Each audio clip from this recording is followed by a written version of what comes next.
This video is brought to you by ncix.com. Great technology, selection, and service.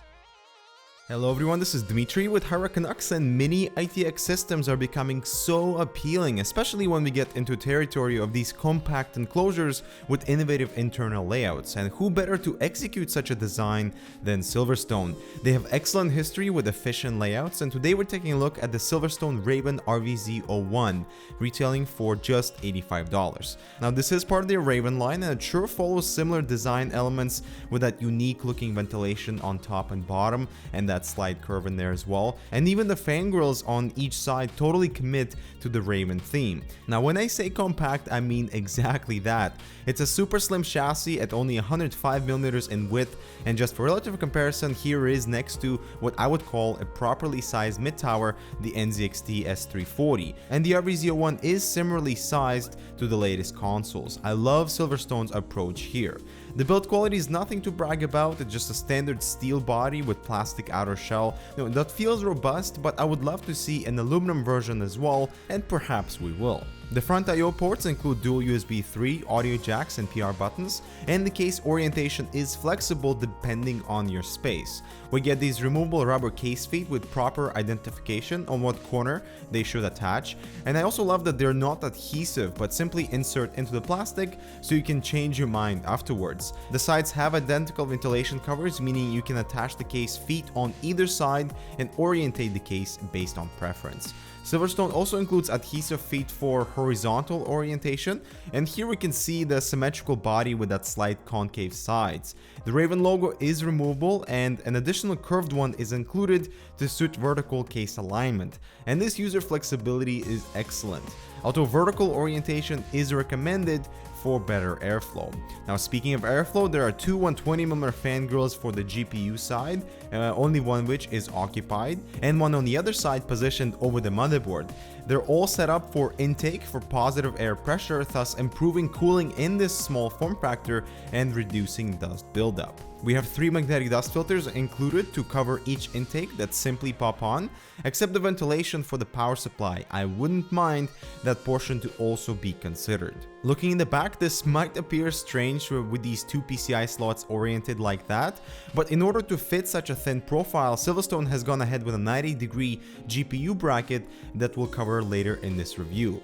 Taking off the only panel, I would like to see thumb screws or full toolless access for future revisions. And here's that unique and really capable internal layout that's not super easy to work in, but it manages to do so much in such a confined space. As long as you stick with supported hardware like an SFX power supply, mini-ITX board, and a low-profile CPU cooler. And well, let's just get on with the assembly. First thing we need to do is to remove the GPU support bracket. It's held in with 6 screws. Next is the power supply bracket. That's a little more difficult to remove due to limited spacing on the right side. The center support brace is removable. That can also house a 2.5-inch drive, but I kept it unoccupied. In our build, we are utilizing the Silverstone AR06 low-profile CPU cooler, as it is the same height as the stock Intel one, and height limitation for the CPU cooler inside the case is 83mm, so keep that in mind. Next is we want to lower in the motherboard while we have this internal clearance. It is recommended you also attach all the SATA connections at this point for easier cable management in the next few steps. The power supply bracket is the only spot with a 3.5-inch drive mount, and since there isn't any direct ventilation for the mechanical drive, it is recommended to use a lower RPM drive to avoid any overheating. Securing the power supply bracket is simple, just don't forget to turn on the power supply and connect the routed cable. Here a toolless mounting system for the 3.5-inch drive really would make things a lot easier when replacing one, as otherwise the entire bracket has to come off for you to get access to those screws on the right. And also notice I routed the front panel I/O cables behind the power supply bracket to keep the cable clutter to a minimum. And overall there isn't that much room to tuck any of your cables really, but I actually used the thick USB 3 cable and routed all the smaller ones behind it, and it actually turned out really well. Moving on to the GPU bracket, installation is straightforward with support up to 13-inch GPUs. This is awesome. We first have this PCIe razor that I would recommend you attach to the bracket instead of the GPU, and only then plug in your graphics card. Silverstone includes extra support holder for your graphics card that attach into this perforated area, and it can accommodate for tall GPUs. Now, I noticed our graphics wasn't aligned properly on the bracket, with a fairly large gap between the backplate and that 90-degree support piece. But Silverstone includes adhesive rubber padding that would make sure there is no wobble within this entire assembly.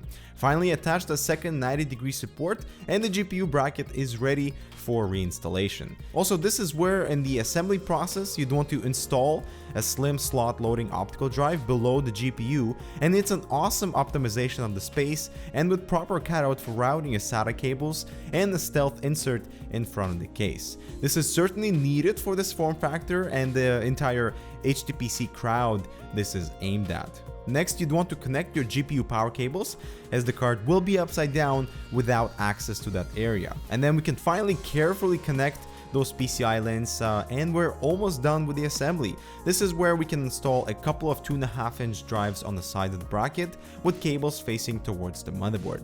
And well, here it is, the completed build inside this incredibly tight enclosure. There is some spacing in front of the power supply to deal with any excess cables, but here we are mainly tucking things away so they don't interfere with the fans. And I'm actually very happy with this entire process that requires some planning and some patience, but in the end, the result is an awesome looking HTPC, or as with our build, a really tiny gaming machine. Although I really wish that the front I/O cables were all black, as otherwise they've ruined a perfectly clean build.